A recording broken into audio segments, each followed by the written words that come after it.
사도행전 1장 6절부터 11절까지 이렇게 보겠습니다. 제가 읽겠습니다. 그러므로 그들이 함께 모여서 예수님께 여쭈어 이르되 주여 주께서 이때 그 왕국을 이스라엘에게 다시 회복시켜 주시고자 하시나이까 하더라. 이에 그분께서 그들에게 이르시기를 그때나 그 시기들은 너희가 알 바 아니니 그것은 아버지께서 자신의 권능 안에 두셨느니라. 오직 성령님께서 너희에게 임하신 후에 너희가 권능을 받고 예루살렘과 온 유대와 사마리아에서 그리고 땅의 맨 끝지역까지 이르러 나에 대한 증인들이 되리라 하시더라. 그분께서 이것들을 말씀하신 후에 그들이 보는 동안 위로 들려 올라가시니 구름이 그분을 받아들여 그들의 시야에서 보이지 아니하시더라. 그리고 그분께서 올라가실 때에 그들이 하늘을 향해 똑바로 주시하고 있는데 보라 흰옷 입은 두 남자가 그들 곁에 서서 다 같이요. 그들이 또한 이르되 너희 갈릴리 사람들아 너희가 어찌하여 하늘을 바라보며 서 있느냐. 너희를 떠나 하늘로 들려 올라가신 이 동일한 예수님께서는 너희가 그분께서 하늘로 들어가심을 본 것과 같은 방식으로 그렇게 오시리라 하더라. 자, 여러분이 지금 읽으셨지만 이 부분은 예수님께서 지상에서의 모든 사역을 마치시고 하늘로 들어가시는 모습을 기록하고 있어요. 그래서 오늘 제가 승천하신 그리스도 이런 제목으로 말씀을 드릴게요. 그 승천이라고 하면 하늘로 올라가셨다 그렇게 말하는 거니까 승천하신 그리스도 이런 제목으로 말씀을 드리겠습니다. 예수님이 부활하셨죠? 이제 이 부활하신 예수님께서 40일을 제자들과 함께 지내시다가 마침내 헤어져야 될 시간이 온 거예요. 예수님이 이제 그들을 떠나가시게 됐는데 우리가 본 이 성경 말씀에서는 이렇게 되어 있어요. 9절에서 그분께서 이것들을 말씀하신 후에 그들이 보는 동안 뭐라고 되어 있습니까? 위로 들려 올라가셨다. 그리고 구름이 그분을 받아들여 그들의 시야에서 그분이 보이지 않게 되는 거죠. 자, 여기 구름은 문자 그대로 구름입니다. 이걸 자꾸 뭐 다른 걸로 이렇게 상징적으로 해석하려고 할 필요가 없는 거예요. 예수님께서 구름 속으로 이렇게 이제 들려 올라가시게 된 거죠. 다만 구약에 보면은 그 성막에서 구름이 이렇게 오를 때 그 주님의 영광이 가득했다 이런 표현을 보면서 이런 구름 이런 것들이 이제 주의 영광 이런 것들을 보여준다라고는 할 수 있겠죠. 그래서 구름 속으로 들려 올라간 것을 우리는 영광 중에 그렇게 들어 올려 가셨다 이렇게 말할 수가 있는 거죠. 디모데 전서 3장 16절에 보면 바울이 예수님의 승천에 대해서 말하면서 이렇게 기록했죠. 영광 속으로 올려져 영접 받으셨다. 예수님께서 그렇게 영광 중에 올라가셔서 영접 받으셨다. 그렇게 말하고 있는 거죠. 자, 저는 오늘 이 그리스도의 승천을 통해서 우리 예수님에 대해서, 이제 예수님의 제자들에 대해서 여러분하고 같이 이렇게 나누려고 합니다. 그러면 여기서 우리가 발견할 수 있는 게 뭐냐면 이 예수님이 승천하실 때 이 승천이 원래 오셨던 곳 있죠. 그분이 이 땅에서 사역하기 전에 계셨던 곳 있죠. 아버지와 함께 계셨잖아요. 거기로 돌아가는 게 이 승천이라는 것을 제가 첫 번째로 말씀을 드리고 싶은 거예요. 예. 그때 흰옷 입은 두 남자가 있었다고 10절에 써 있죠. 여러분 이 두 남자는 천사라는 것을 알 수 있겠죠. 예. 누가가 사도행전 1장 1절에서 내가 작성한 이전 보고서 그랬는데 이게 뭐예요? 누가복음이죠? 네, 누가복음. 이 누가복음에서도 천사들에 대해서 여러 번 기록했어요. 예를 들자면 누가복음 1장 11절에서 13절에 보면 엘리사벳이 침례자 요한을 태중에 품었을 때 그 엘리사벳은 남편인 사가랴에게 가서 네 아내가 수태했다라고 알려준 것도 천사였어요. 그리고 그렇게 기록했죠. 그리고 누가복음 1장 25절에서 38절에 보면 마리아가 예수님을 수태했을 때 예수님을 갖게 되었을 때 이 마리아에게 가서 왕을 갖게 되었다고 이렇게 통치자를 갖게 되었다고 알려준 것도 천사였다. 누가복음이 그렇게 기록하고 있죠. 또 누가복음 2장 7절부터 그 아래로 이렇게 가보면 예수님이 태어나셨을 때 그 베들레헴 그 지역에서 목자들이 밤에 양떼를 돌보고 있을 때 그들에게 가서 이 왕이 태어나신 것, 구주가 태어나신 것을 알려준 것이 천사였다. 이렇게 우리가 성경을 통해 보는 거죠. 또 누가복음 22장 43절에 예수님께서 겟세마네 동산에서 기도하실 때 매우 어려운 순간이었잖아요.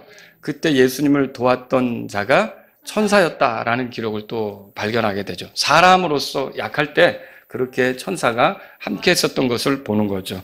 또 누가복음 24장 3절에서 그 밑으로 보면 예수님께서 부활하셨을 때 그 예수님에게 그 향유를 부어드리려고 찾아왔던 여자들에게 왜 살아있는 분을 죽은 자들 틈에서 찾냐, 이렇게 하면서 예수님이 살아계시다는 것을 알려주었던 두 남자, 빛나는 옷을 입은 두 남자, 그들도 정체가 뭡니까? 천사죠. 누가는 이렇게 여러 번 천사들의 활동에 대해서 누가복음에서 기록해주고 있는 거예요. 그것에 이어서 지금 오늘도 이렇게 두 남자가 이들을 이렇게 하늘을 우러보고 있을 때 이들에게 나타났는데, 이들이 정체가 뭐라고요? 그러니까 천사라는 거죠. 11절에 보시면요, 그들이 뭐라 그랬냐면 너희 갈릴리 사람들아, 너희가 어찌하여 하늘을 바라보며 서 있느냐 그랬죠. 저 같아도 놀랐을 것 같아요. 이게 얼마나 경이로운 순간이겠어요. 사람마다 다 중력이라고 하는 것에 영향을 받는다고 그러잖아요. 다 이렇게 땅에서 끌어잡아 당기는 그 힘을 거스를 수가 없는데, 그걸 초월해서, 그걸 이겨서 예수님이 이렇게 위로 올라가고 계신다. 그때 제자들이 그걸 정말 놀라운 그런 그 마음으로 그걸 쳐다보지 않았겠습니까? 그렇게 바라보고 있었을 거라는 거죠. 그때 예수님은 어디로 가시는 거냐? 하늘에 계신 아버지께로 돌아가는 거예요. 이것도 예수님께서 제자들과 함께 계실 때 여러 차례 말씀하신 거예요. 요한복음 14장 12절에 보니까 들어보세요. 나를 믿는 자는 내가 행하는 그 일들을 그도 할 것이요, 또 이것들보다 더 큰 일들도 하리니 이는 내가 내 아버지께로 가기 때문이라. 내가 내 아버지께로 가기 때문이라. 또 요한복음 14장 28절에 만일 너희가 나를 사랑하였다면 내가 아버지께로 가노라 하고 말하였으므로 너희가 기뻐하였으리라. 그러니까 내가 아버지께로 간다라고 하는 것을 제자들과 함께 있을 때부터 여러 번 말씀하신 거예요. 요한복음 16장 17절에 조금 있으면 너희가 나를 보지 못하겠고 다시 조금 있으면 너희가 나를 보게 되리니 이는 내가 아버지께로 가기 때문이라. 그렇게 말했고요. 요한복음 16장 28절에 내가 아버지께로부터 나와 세상에 왔고, 어디서부터 왔다고요? 아버지께로부터. 그리고 온 목적이 있겠죠. 그 목적을 다 이루고서 이제는 어떻게 되느냐. 여기 보시면 이렇게 돼 있죠. 다시 내가 세상을 떠나 아버지께로 가노라. 이게 요한복음 16장 28절에 써 있는 거죠. 그러면 이 승천이라고 하는 건, 예수님이 하늘로 올라가시는 것은 결국 오셨던 곳으로 돌아가는 곳이고요. 그리고 아버지가 계신 곳으로 이렇게 가는 거죠. 물론 하나님께서는 어디나 계시죠. 그러나 여러분, 하늘을 왜 우리가 특별히 하나님의 처소로서 이렇게 생각하느냐면 거기에 주님의 영광이 충만하기 때문에 그래요. 주님의 임재가 가득하고, 거기에 이제 예수님께서 이렇게 올라가시게 된 거죠. 예수님은 기도하실 때도 이것에 대해서 이렇게 말했어요. 요한복음 17장 11절에 보니까 대제사장으로서 기도하는 내용이 나오는데, 이제 나는 더 이상 세상에 있지 아니하오나 이들은 세상에 있고 나는 아버지께로 가나이다. 누구에게로 간다고요? 아버지께로 간다. 그렇게 말했죠. 또 요한복음 17장 13절에도 이제 내가 아버지께로 가오니. 그러니까 이 승천이라고 하는 건 결국 예수님께서 누구에게로 가는 거예요? 하늘에 계신 아버지께로 가는 것이다. 이렇게 말할 수 있는 거죠. 자, 이 순간 예수님께서 이렇게 어떤 땅에서 끌어당기는 힘, 이거를 초월해서 이렇게 올라가고 있는 거예요. 구름 너머로 올라가신 거죠. 구름 너머로 가시면 그 다음엔 별들이 있겠죠? 별들을 넘어서 가시는 거죠. 그리고 하늘문에 들어가셨어요. 생각을 해보세요. 그리고 하늘에 가면은 이제 새 예루살렘이 땅에 내려오기 전이니까 거기에 이제 그 도시가 있을 거 아닙니까? 그 황금길로 된 그 도시를 예수님께서 걸어가실 때 많은 천사들이 경배하며 이렇게 영광을 돌리지 않았겠습니까? 그리고 마침내 예수님께서 최종적으로 아버지의 그 오른편에 예수님이 거기에 딱 앉게 되셨죠. 자, 그런데 거기서 중요한 게 하나가, 예수님께서 그렇게 해서 하늘에 들어갔을 때 그분이 육체를 가지셨다는 점이에요. 오기 전에는 그렇지 않았죠? 말씀으로 계셨죠? 근데 육체를 가진 자, 사람으로서, 물론 하나님이십니다. 그런데 사람으로서 자신을 이제 그 하늘에 들어가셨는데, 그 예수님은요, 우리를 구원하시고 사람이 되는 걸 영원히 포기한 게 아니에요. 부활하심으로써 우리와 같은 사람이 되셨고, 또 우리도 그분처럼 되도록 하시는 거죠. 그렇게 사람이 되셔서 어떻게 하냐면, 이 하나님의 가장 가까운 곳에, 그 사람이 하나님의 가장 가까운 곳에 앉게 된 거죠. 근데 예수님은 우리의 대표예요. 우리를 대신하신 분 아닙니까?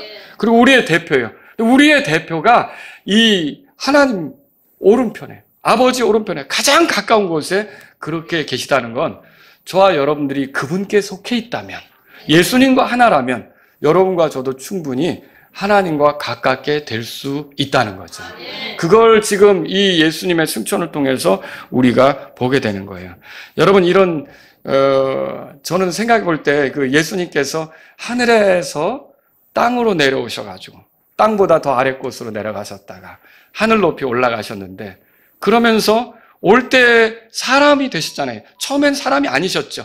근데 사람이 되셔서 결국 그 사람인 것을 버리지 않고 부활한 몸으로서, 부활한 사람으로서, 하나님이시면서 사람으로서 하늘에 들어간 거 아닙니까?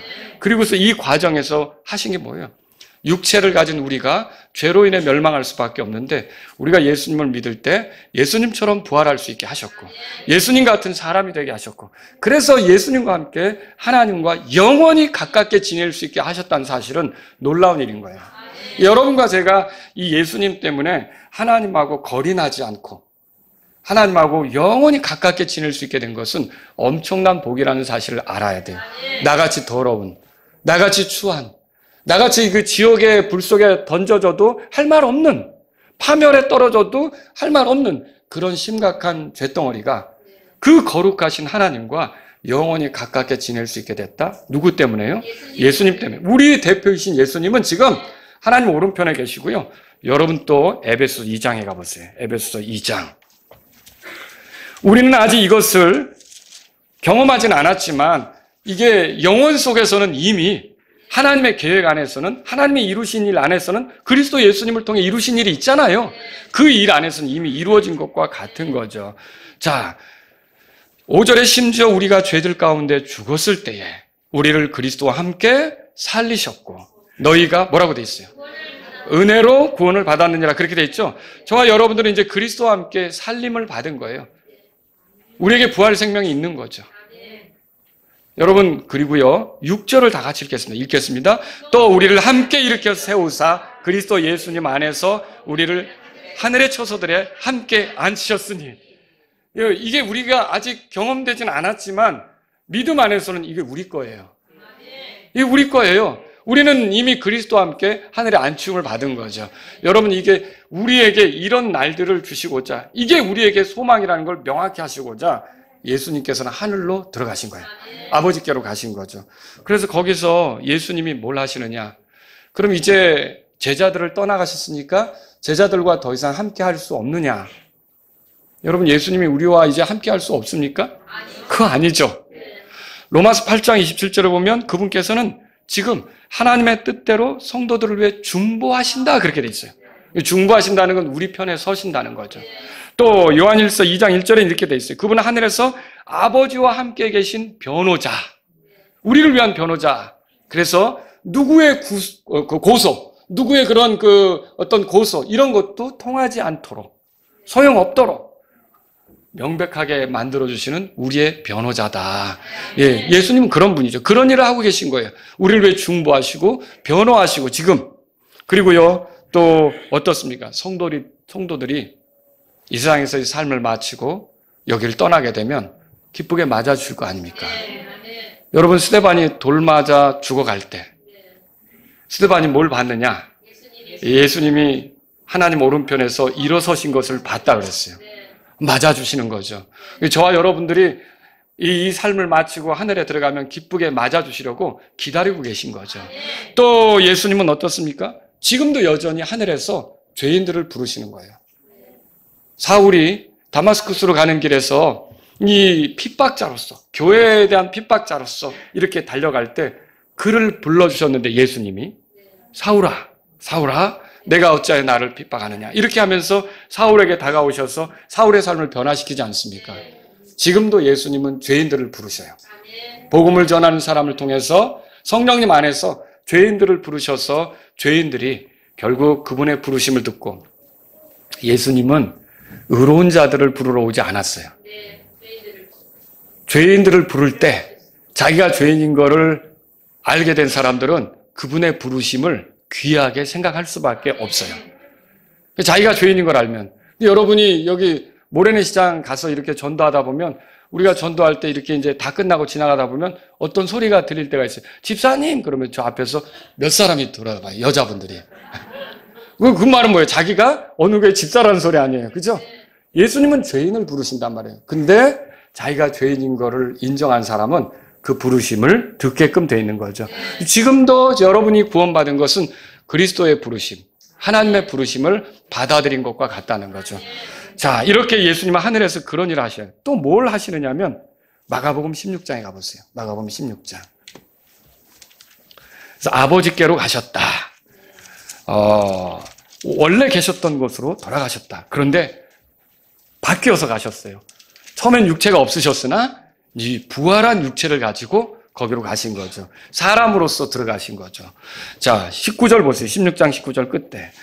그때에 그와 같이 주께서 그들에게 말씀하신 후에 하늘 속으로 올려져 영접을 받으시고 하나님 오른편에 앉으셨더라. 20절 다 같이 읽습니다.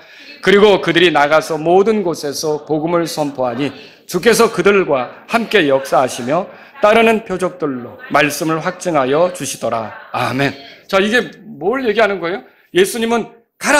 모든 족속에게 가라! 아버지와 아들과 성령의 이름으로 침례를 주라. 가르치고 침례를 주라. 그리고 내가 너에게 명령한 모든 걸 가르쳐 지키게 하라. 이렇게 하면서 보내셨잖아요. 그런데 그 보내시는 그 가운데 하늘에 계시지만 함께 하시는 거예요. 그래서 그들이 하는 일이 헛되지 않게 누군가 열매로 하나님 앞으로 돌아올 수 있게 그런 일이 생기도록 주님이 함께 하시는 것을 여기서 발견하는 거죠. 그래서 그분이 하늘에 계시니까 이제 나는 그분과 상관없고 또 어떤 분들은 그래요. 이제 예수님은 하늘에 계시니까 지금은 성령님만 의지하는 거야. 여러분 그거 아니라는 거죠. 예, 우리가 성령님 의지하는 거 맞죠. 그런데 하나님께 더 부르짖고 하나님을 찾으면 성령님께서 우리와 함께 하시는 거죠. 그래서 여러분과 저는요 이렇게 그리스도의 도움, 인도하심 이 속에 살아가고 있다는 것을 기억하시기 바랍니다. 이렇게 아버지께로 돌아가신 거예요. 두 번째는요. 예수님은 이렇게 하늘로 올라가셨는데 예수님의 제자들이 따라갔습니까? 따라갈 수가 없었어요. 주님이 가시는 곳은 어디든지 가겠습니다라고 했는데 주님이 올라갈 때 이들의 몸은 안 뜨는 거예요. 따라갈 수가 없는 거죠. 그런데 여러분 언젠가는 제자들이 하늘로 들어가겠습니까? 네, 들어가는 거죠. 자, 그러면 왜 제자들은 이때 하늘로 들어가지 못하고 땅에 남아 있었을까요? 왜? 예. 이들이 예수님께 물었죠. 오늘 본문에 돌아가 보세요. 그 사도행전 1장 6절에 이렇게 써 있습니다. 우리 같이 읽어보죠. 그러므로 그들이 함께 모여서 예수님께 여쭈어 이르되 주여 주께서 이때 그 왕국을 이스라엘에게 다시 회복시켜 주시고자 하시나이까 하더라. 자, 이들의 관심은 뭐냐면 당장 예수님께서 그리스도의 왕국, 하늘의 왕국, 가시적으로 드러나는 지상의 왕국을 세워주는 것에 대해서 이제 그들에게 관심이 있었던 거죠. 자, 그렇게 되면 어떻게 될까요? 예, 그 왕국의 왕은 예수님이시잖아요. 그리고 그들은 예수님을 따랐잖아요. 그들은 예수님을 위해서 모든 걸 버리고 따랐으니까 개국공신처럼 그분에게 어떤 자리를 얻어서 영향력을 행사하고 어떤 그 권위를 갖고 통치하는 데 같이 하고 이런 걸 기대했을 수 있다는 거죠. 그래서 그게 지금 이때 그게 이루어지겠습니까? 이게 그런 마음으로 주님께 물었는데 이때는 이제 주님이 떠나가시기 직전이죠. 올라가시기 직전이죠. 근데 주님이 뭐라고 대답하십니까? 7절에 다 같이 읽겠습니다. 이에 그분께서 그들에게 이르시기를 그때나 그 시기들은 너희가 알 바 아니니 그것은 아버지께서 자신의 권능 안에 두셨느니라 그랬어요. 자, 이 말씀에 의하면 예수님께서 그 왕국을 부정하십니까? 그런 왕국은 안 온다. 그런 왕국은 없는 거다. 이렇게 하십니까? 아니요. 그 왕국은 이미 구약에도 약속이 돼 있고 또 예수님이 사역하면서도 회개하라. 하늘의 왕국에 가까웠다. 이렇게 말씀하신 게 있거든요. 그러니까 그 왕국은 반드시 올 겁니다. 하지만 그 시기는 지금 당장이 아닌 거예요. 언젠가는 오겠지만 지금 당장은 아닌 거죠. 대신 그때 그 시기에 대한 관심을 갖기보다는 예수님은 제자들이 어떤 관심을 갖기 원하셨느냐? 그 다음 구절에 나오는 거예요. 예수님에 대한 증인으로서 사는 일에 관심을 갖기를 원하셨던 거죠. 자, 우리 한번 8절 다 같이 읽겠습니다. 오직 성령님께서 너에게 임하신 후에 너희가 권능을 받고 예루살렘과 온 유대와 사마리아에서 그리고 땅의 맨 끝저까지 이르러 나에 대한 증인들이 되리라 하시더라. 예수님의 관심은 제자들이 예수님을 따라서 그 당장에 하늘로 들어가는 게 아니라 예수님은 들어가셨지만 그들은 남아서 예수님에 대한 증인들이 되는 것을 원하신 거예요. 그 제자들의 관심이 그게 되기를 바라셨던 거죠. 자, 여기 증인들이란 말은 뭐예요? 그냥 있는 그대로 보고 듣고 한 것을 그대로 전해주면 되는 거예요. 자기들이 뭐 예수님을 더 이렇게 사람들이 알게 하려고 뭔가를 막 꾸며낼 필요도 없는 거예요. 그냥 보고 듣고 그들이 알게 된 거 있잖아요. 경험하게 된 거 있잖아요. 그것들을 들려주면 되는 거죠. 여러분과 저도요, 구원받고 나서 바로 하늘에 갈 수 있는데, 구원받았으면 다 하늘나라 갈 거 아닙니까? 하늘나라에 갈 수 있는 확신이 100% 있으십니까? 근데 왜 남아있는 거예요? 여기서 이걸 깨달으셔야 돼요. 여러분 언젠가 하늘에 들어가지 않습니까? 들어가죠. 들어가는 건 분명한 일이에요. 하지만 우리는 남아있어요. 왜 예수님께서 우리를 아직 받아들여 주시지 않고 이 땅에 있게 하셨는가? 그건 우리가 어떤 일에 관심을 갖도록 하기 위해서요. 뭐 어떤 일이냐? 예수님에 대한 증인으로서 살아가도록 그렇게 하기 위해서 여기에 남아있는 거죠. 어떤 분들은 남아서 살아가는데 죄를 자꾸 짓고 은혜에 역형하고 내 사는 모습이 형편없어 차라리 십자가의 강도, 구원받고 바로 나가관에 간 그 강도가 얼마나 부러운지. 여러분, 그 강도는 반대로 우리를 부러워할 수 있어요. 침례를 받아봤습니까? 교회 생활을 해봤습니까? 누구에게 찾아가 전도지를 나눠줘 봤습니까? 여러분과 저는 이 얻은 삶의 기회가 예수님에 대한 증인으로 살 수 있는 기회라는 걸 알아야 돼요. 우리가 이거 삶이 끝날 때가 있는 거예요. 근데 그때까지는 예수님에 대한 증인으로 살아야 되는 거죠. 또 여호와 증인들은 그래요. 왜 예수님의 증인들이 되냐? 여호와의 증인이 돼야지. 이사야서 43장 12절에 보면 너희는 나의 증인들이요 나는 하나님이라. 그 말씀을 가져다가 자꾸 여호와 증인이 되어야 된다고 하는데 그 하나님께서 육체가 되시어 이 땅에 오셨고 우리를 위해 죽으시고 묻히시고 부활하신 뒤에 하늘로 올라가기 전에 나에 대한 증인들이 되라고 말씀하셨단 말이에요. 그러니까 지금 예수님에 대한 증인들이 되는 게 맞는 거죠. 저와 여러분들의 나머지 삶의 이 어떤 추구 방향은 예수님에 대한 증인으로 사는 것. 이게 내 직업이 뭐든, 내가 어디로 이사 가든, 내가 누구를 만나든, 내가 어떤 일에 참여하든 하여튼 기회만 주어지면 예수님에 대한 증인들로 살아가려고 하는 게 우리의 추구가 되어야 한다는 거죠. 여러분, 이들이 앞으로 성령님이 임하시면 어떻게 된다고 써 있어요? 예수님에 대한 증인들이 되는데 예루살렘과 유다에서부터 예수님에 대한 증인들이 될 겁니다. 교회가 이방인들로부터 시작된 건 아니잖아요. 예루살렘에서 시작이 됐죠. 유대 사람들이 중심이 돼서 그 교회가 시작된 거 아닙니까? 그들 사는 주변 지역, 가까운 이웃들, 그들이 사는 환경에서 예수님을 전하는 게 필요한 거죠. 여러분, 그래서 우리가 마라나타 침례교회가 인천에 있으면 인천에 있는 사람들에게 복음을 전하려고 열심을 내야 되는 거예요. 내가 살아가는 환경, 내 이웃들에게 주님에 대해서 전하려고 열심을 내야 되는 거죠. 여러분 생각해 보세요. 아무도 자기 주변 사람에게 예수님에 대해서 전하려고 하는 그런 그 열심을 품지 못하면 그런 품지 못한 사람은 바다 건너 다른 문화로 가서 선교하는 일 할 수 있겠습니까? 여기서도 훈련이 안 됐는데. 그쵸? 여기서도 훈련이 안 됐는데 어디 선교는 엄두를 내겠습니까? 우리가 만약에 기회가 된다면 예를 들어서 그 오스틴 워트너 선교사님 아시죠? 우리 교회에서 2014년도에 같이 아시안 게임 때 같이 전도했었잖아요. 이렇게 외국에 나가서 뭔가 전도를 하려고 하는 것도 여러분 이 땅에서도 준비가 돼야 되는 거 아닙니까? 인천에서 우리의 주변 사람들에게 예수님에 대해서 전하는 게 준비가 돼야죠. 그게 훈련이 돼야죠. 그래서 예수님은 예루살렘과 유다에서부터 예수님에 대한 증인들이 되리라고 말씀하셨던 거죠. 그리고 여기 사마리아에서도 예수님에 대한 증인들이 될 거라고 했어요. 사마리아는 이웃 나라와 같죠. 공유되는 역사가 있고 어떻게 보면 말도 또 소통이 가능할 수도 있고요. 이런 거죠. 자, 우리 주변에는 일본이 있고 중국이 있어요. 뭐 북한도 있고요. 비슷하게 공유되는 역사도 있고 한자 가지고 서로 소통이 될 수도 있죠. 근데 우리에게는 어때요? 그런 반감이라는 게 있어요. 일본에 대한 반감, 중국에 대한 반감, 북한에 대한 반감, 뭐 이런 게 있을 수 있겠죠. 전쟁이 나면 우리는 나라를 지키는 국민으로서 싸워야 되는 건 맞지만 복음을 전할 기회가 열린다면 중국 사람들도 일본 사람들도 북한 사람들도 복음을 들어야 될 대상이라는 걸 여러분이 생각하셔야 돼요. 그렇지 않습니까? 근데 보세요. 유대인들은 사마리아 사람들을 되게 불편하게 생각했어요. 예수님께서 이 명령을 하셨는데 12제자들, 물론 가룟 유다는 떠났지만 그 제자들 중에 사마리아로 들어가서 복음 전한 사람 있어요? 없었죠. 나중에 핍박이 주어지니까 사람들이 흩어지는 가운데 빌립이라는 사람이 사마리아로 내려가서 복음을 전했던 거예요. 그러니까 이게 뭐 우리도 껄끄러워서 에이 그 사람들에게는 안 가 이런 생각을 할 수도 있다는 거죠. 니느웨로 가라고 하는데 요나가 버텼던 거 아시죠? 잘한 겁니까? 아니죠. 아닌 거죠. 우리 그런 식의 생각을 하면 안 된다는 거예요. 우리 주변 그 나라들, 우리 가까운 이웃 나라들 여기에도 예수님이 전해져야 된다는 생각으로 가야 된다는 것이죠. 또 여기 보면 땅의 맨 끝지어까지라고 8절에 나오고 있어요.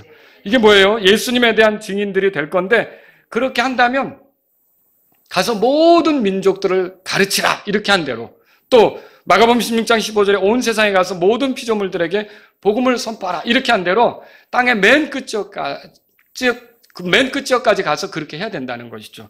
오늘날 우리가 예수님에 대한 증인들로 살아가는데 우리가 세계 선교에도 동참해야 되는 이유가 여기 있는 거예요. 이게 사도행전 1장 8절에 보면 그 한글로는 이게 참 쉽게 드러나지는 않는데 그 영어 성경을 가지고 계신 분은 보스라고 하는 단어를 발견하게 돼요. 이것도 둘 다 이게 나오는 거죠. 양쪽으로. 그러니까 우리는 우리 지역의 전도도 해야 될 뿐만 아니라 또한 무엇도 해야 되는 겁니까? 세계 선교도 열정을 가지고 해야 되는 거죠. 마라나타 침례교회는 전도하는 교회, 선교하는 교회가 앞으로 계속 돼야 됩니다. 그런 교회로 갈 수 있기를 바랍니다. 그러면 왜 우리가 지역 전도도 벅찬데 세계 선교까지 해야 되느냐? 누군가 그렇게 물을 수도 있겠죠. 여러분 생각해 보세요. 예수님은 우리 인천에만 필요한 분이 아니에요. 땅의 모든 맨 끝지역까지 사는 그런 거기 사는 사람들도 들어야 될 분, 알아야 될 분이 예수님이라는 거죠. 우리의 죄에서 우리를 건지신 그분은 우리의 소망이 되신 것처럼 이 주님을 알지 못하고 죄 가운데 사는 사람들에게 소망이 되실 수 있거든요. 그러면 우리는 부지런히 그분을 전해주려고 해야 된다는 거죠. 자, 9절에 보면 이것들을 말씀하신 뒤에 그들이 보는 동안 위로 들려 올라가셨다고 되어 있어요. 한번 다 같이 읽죠. 그분께서 이것들을 말씀하신 후에 그들이 보는 동안 위로 올라가시니 구름이 그분을 받아들여 그들의 시야에서 보이지 아니하시더라. 땅에 남아있는 사람들의 관심은요, 예수님을 내가 따랐다면 예수님을 통해 높은 지위를 얻지 않을까? 예수님을 통해 어떤 영향력을 행사하지 않을까? 또 예수님을 통해 내가 어떤 힘 있는 자가 되지 않을까? 이런 데 관심이 있을 수 있는 거예요. 그게 지금 이루어지는 거 아닌가? 이런 데 관심이 있을 수 있는 거죠. 근데 예수님은 뭐라고 말씀하시냐면 그게 너희의 알 바가 아니다. 이렇게 말씀하시는 거예요. 오늘날 우리는요, 우리 자신을 돌아보셔야 돼요.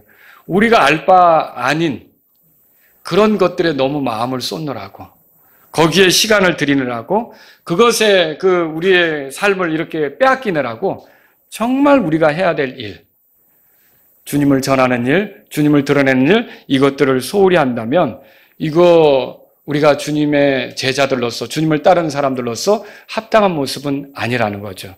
한번 생각해 보세요. 이게 내가 알 바가 아닌 그 일에 너무 매달리는 거 아닌가. 어떤 것들은 주님의 권능에 속한 것이 있다는 거죠. 우리가 아무리 캐려고 해도 모르는 것이 있다는 거죠. 그런데 빠져가지고 주님을 증언하는데 소홀히 해서는 안 되는 거죠. 이렇게 예수님의 제자들은 따라가지 못했는데 이유가 뭐예요? 그 예수님에 대한 증인이 되도록 하기 위해서 따라가지 못했다는 거죠. 제가 세 번째로 드리고 싶은 말씀이 있습니다. 근데 이렇게 예수님이 올라가셨는데 거기에서 계속 계시는 게 아니라 다시 오신대요. 예수님께서 다시 오신대요. 예, 여기 한번 보겠습니다. 우리 11절에 보겠습니다. 11절 다 같이 읽습니다. 그들이 또한 이르되 너희 갈릴리 사람들아 너희가 어찌하여 하늘을 바라보며 서 있느냐. 너희를 떠나 하늘로 들려 올라가신 이 동일한 예수님께서는 너희가 그분께서 하늘로 들어가심을 본 것과 같은 방식으로 그렇게 오시리라 하더라. 예수님이 이렇게 승천하신 것은 초림, 그러니까 처음에 왔을 때 해야 될 일 있잖아요. 그걸 다 끝냈다는 뜻이에요. 다 완성하셨다는 뜻이죠. 여러분, 초림의 목적은 뭐였습니까? 죄인인 우리들이 하나님과 가깝게 되는 길, 그걸 완전히 마련해 놓는 거 아닙니까? 그래서 예수님이 십자가에서 그 일을 이루신 거죠. 죄 아래서 우리를 건지고 마귀의 손아귀에서 우리를 건지고 어둠의 왕국에서 우리를 빼내고 사망 권세의 지배를 받으면서 두려워 떠는 우리를 영원한 생명으로 인도하는 이 모든 것들을 예수님이 처음 오셔서 다 이루신 거죠. 이렇게 하고 하늘로 올라가셨는데 여러분, 이분은 하늘에 계시기만 한 게 아니라 또 다시 오신다는 거예요. 그때는 진짜 뭐 하러 오실까요? 심판하러 오시죠? 통치하러 오시죠? 지금 제자들이 바라는 그 왕국 있잖아요. 당장 그리스도가 통치하는 그 왕국 있잖아요. 그 왕국을 세우시겠다고 오신다는 거죠. 그 왕으로서 오시는 거예요. 그래서 계시록 19장에 보면 예수님이 오실 때 그 예수님에게 그 이름이 이렇게 써 있는데 왕들의 왕, 주들의 주로 이렇게 소개되고 있는 걸 보잖아요. 여러분, 예수님께서 이렇게 왕으로 말씀하신 대로 반드시 오실 거라는 거죠. 근데 그분이 다시 오시면 우리가 두 가지 문제를 생각해야 되는데, 하나는 뭐냐? 믿지 않는 사람하고 믿는 사람에 대해서 이제 생각해야 되는데, 먼저 믿지 않는 사람을 생각해 본다면 그분의 다시 오심이 믿지 않는 사람들에게는 저주가 되는 거예요. 고린도전서 16장 22절에 아나테마 마라나타 그렇게 돼 있죠. 이게 뭘 얘기하는 거예요? 아나테마는 저주가 있다. 마라나타는 주께서 임하신다. 그리고 누구에게 저주가 임하느냐? 주님이 오실 때 누구에게 저주가 임하느냐? 예수 그리스도를 사랑하지 않는 자들에게. 여러분, 우리는 부족해도 주님을 사랑하잖아요. 그거 맞죠? 내가 주님의 뜻대로 살지 못하는 게 드러나는 게 있다 할지라도 여러분, 이런 고백할 수 있어요. 나는 그래도 주님 사랑합니다. 내 지난 한 주 정말 형편없게 보냈는데 그래도 오늘 나 주님 사랑한다고 말씀드리고 싶습니다. 내 사랑은 변함없습니다. 약해지는 것도 있는 것 같고 온 마음, 온 뜻, 온 힘을 다해서 못하는 것 같지만 그래도 주님 사랑합니다. 여러분, 이렇게 말할 수 있습니까? 구원받은 사람들은 다 주님에 대한 사랑이 있는 거죠. 그래서 이렇게 구원받은 사람은 주님의 오심이 기쁨이 되지만, 복된 소망이 되지만, 구원받지 못한 사람은 어떻게 되는 거예요? 예, 그들이 이제 심판에 직면하니까. 여러분, 예수님이 공중으로 오셔서 먼저 자신들의 성도를 위해 오시는 건데 믿는 자들을 취할 거 아닙니까? 그러면 땅에 남아있는 자들에게는 혹독한 심판이 이루어지겠죠. 큰 환란이 주어지겠죠. 그리고 자신의 성도들과 함께 이제 지상으로 내려오실 건데, 여러분, 믿지 않는 자들이 그때 당황스럽고 혼란스럽고 두려워 떨게 되는 일이 있게 될 거라는 거죠. 그래서 여러분과 저는 이런 걸 알 때 생각해야 될 게 있어요. 나의 사랑하는 친구, 나의 사랑하는 그런 가족, 나의 사랑하는 어떤 그 직장 동료, 선배, 후배, 이들이 이 상태로 살다가 갑자기 예수님이 공중에 오시는 때 주님을 맞이하지 못한다면 그들에게는 어떤 일이 벌어질 것인가? 구원받는 게 쉽지 않겠죠? 그리고 심판 속에서 하나님의 부리시는 그런 진노 속에서 얼마나 고통하면서 멸망으로 이렇게 향하겠습니까? 여러분과 제가 이런 것들을 안다면 우리는 어떻게 될까요? 예수님에 대한 증인들로 사는 일을 가볍게 생각하지 말고 이게 기회다. 주님이 오시기 전까지 기회다. 이렇게 생각하시고 부지런히 예수님에 대해서 말해줄 수 있기를 바랍니다. 또 여러분, 이거는요, 믿는 이들에게 어떤 그 영향을 미치느냐. 누가복음 19장에 보면 어떤 귀족이 자기를 위해 왕권을 받아서 돌아오려고 먼 나라로 들어간 얘기가 나와요. 그런데 떠나기 전에 자기 종 10명을 불렀어요.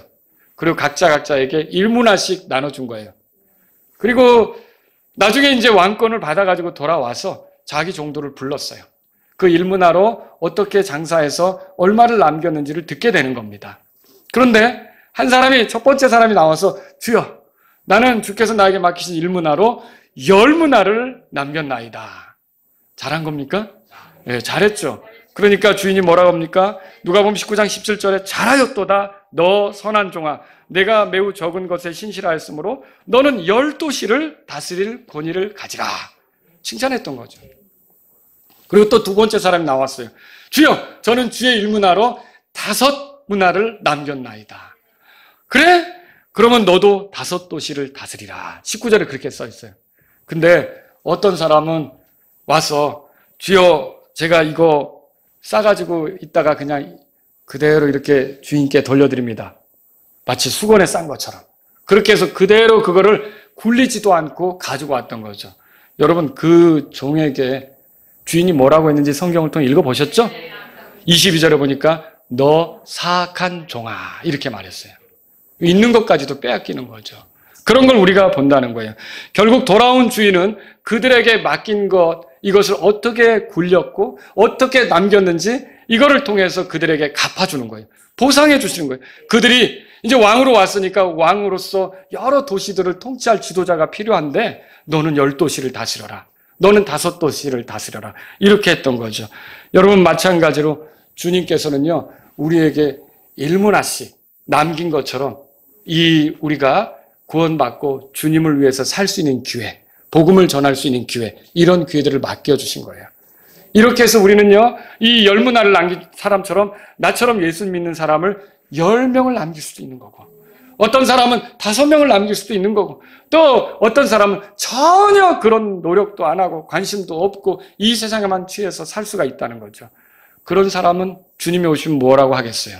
너 사악한 종아, 이런 소리를 들을 수도 있겠다라고 하는 거죠. 여러분, 이것은 우리에게 뭘 보여주고 있습니까? 주님이 다시 오신다는 건 우리가 예수님에 대한 증인으로 어떻게 살았는지를 결산할 때가 있다는 걸 보여주는 거죠. 그러면 여러분, 이 말씀을 듣는 중에 그래? 나는 24년도가 시작이 됐는데 올해 누구를 예수님께로 인도할까? 그런 생각조차 못했네. 그럼 오늘 여러분은 그 생각을 바꾸셔야죠. 어떻게 하시겠어요? 오늘 내 가까운 사람 중에 누구를 주님께로 이끌까? 여러분, 이런 생각을 하십니까? 이 말씀을 들으시면서 그래, 누구를 주님께로 이끌까? 누구에게 예수님에 대해서 알려줄까? 여러분, 그래서 그 기도를 시작해야겠다. 그 사람을 위해서 기회를 봐야겠다. 그리고 그 사람에게 반드시 올 한 해는 넘기지 말고 예수님에 대해서 알려줘야겠다. 떠오르는 사람들이 있습니까? 미처 생각을 못했다면 오늘 그것들을 여러분이 생각하는 시간이 되기를 바랍니다. 뿐만 아니라 여러분이 이제 땅의 끝까지 가서 그렇게 하라고 그러는데 내가 갈 수 있다면 가지만 내가 못 간다면 우리를 대신해서 갈 수 있는 어떤 선교사를 내가 돕는 일에 더 헌신해야겠다. 그를 위해서 기도하고 그의 사역 중에 열매가 있어서 예수님을 믿는 사람이 생기도록 내가 기도로 돕고 물질로 후원하겠다. 여러분, 그런 생각을 하실 수가 있다는 거죠. 우리에게는 언제 그 왕국이 오느냐, 이거 캐는 것보다 중요한 게 지금 당장 예수님에 대한 증인들로 사는 게 더 중요한 거예요. 그러니까 주님은 언제든 오실 수 있죠. 그러면 여러분이 그 주님에 대한 증인으로 살 기회는 끝나는 거예요. 그러니까 이게 언제까지나 이 일을 할 건 아니라는 거죠. 나이 들어서 여러분이 전도지를 들고 나갈 수 없는 때가 오는 거예요. 누워서 전도지를 들고 누구에게 예수님 믿으라고 말 못해주는 그런 때가 올 수도 있다는 거죠. 아니, 진짜 우리가 예수님이 오셔서 더 못하는 때가 올 수 있다는 거죠. 그렇다면 여러분은 어떻게 하겠습니까? 지금 예수님에 대한 증인들로 살고자 해야 된다는 거죠. 말씀을 정리해 볼게요. 오늘 우리는 그리스도가 하늘로 들어간 것에 대해 살펴봤어요. 그분의 승천은 그분이 그 초림으로 이루려고 했던 일 다 끝냈다. 완전히 이루셨다. 그런 걸 보여주고 있어요. 죄인이었던 우리가 하늘로 들어갈 길이 열렸다.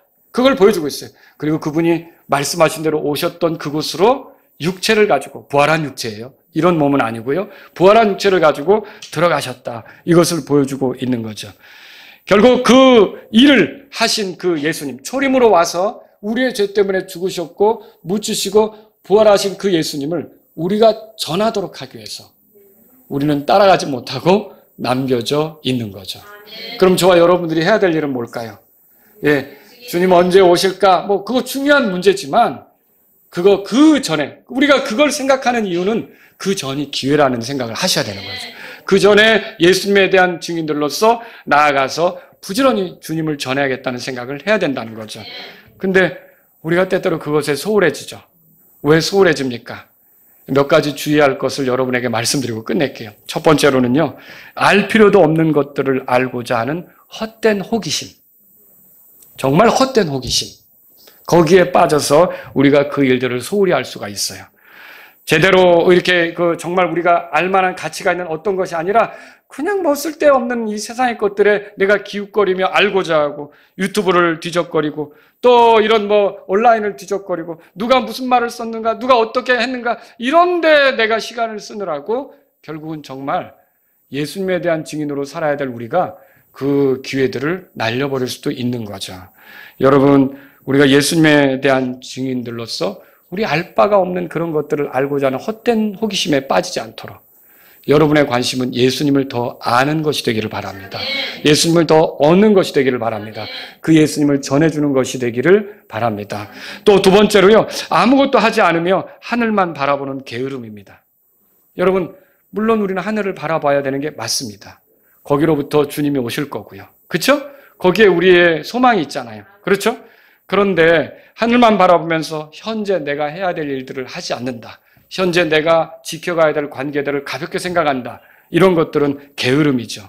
어찌하여 하늘을 바라보며 서 있느냐 이런 말을 듣기보다는 이 제자들은 어떻게 되느냐? 가서 기도하고 준비해서 예수님에 대한 증인들로 살아가야 되는 거죠. 여러분, 그렇다면 우리도 이제 하늘을 바라보는 거 필요한 일이지만 우리의 삶 속에서 우리가 지켜가야 될 것, 또 우리가 돌봐야 될 것, 우리가 해야 될 것, 이런 것들을 현실적으로 해나가면서 주님에 대해서 드러내는 저와 여러분들이 될 수 있기를 바랍니다. 또 예수님이 다시 오신다는 점에 대한 망각이죠. 주님이 오시는 것은 정해져 있습니까? 정해져 있죠. 언젠지는 알 수 있습니까? 그건 우리의 권한은 아니죠. 하지만 우리는 기다리고 있죠. 주님이 오시면 우리가 어떻게 살았는지 회개보고를 해야 돼요. 그렇다면 주님이 오시기 전에 최선을 다해야 합니다.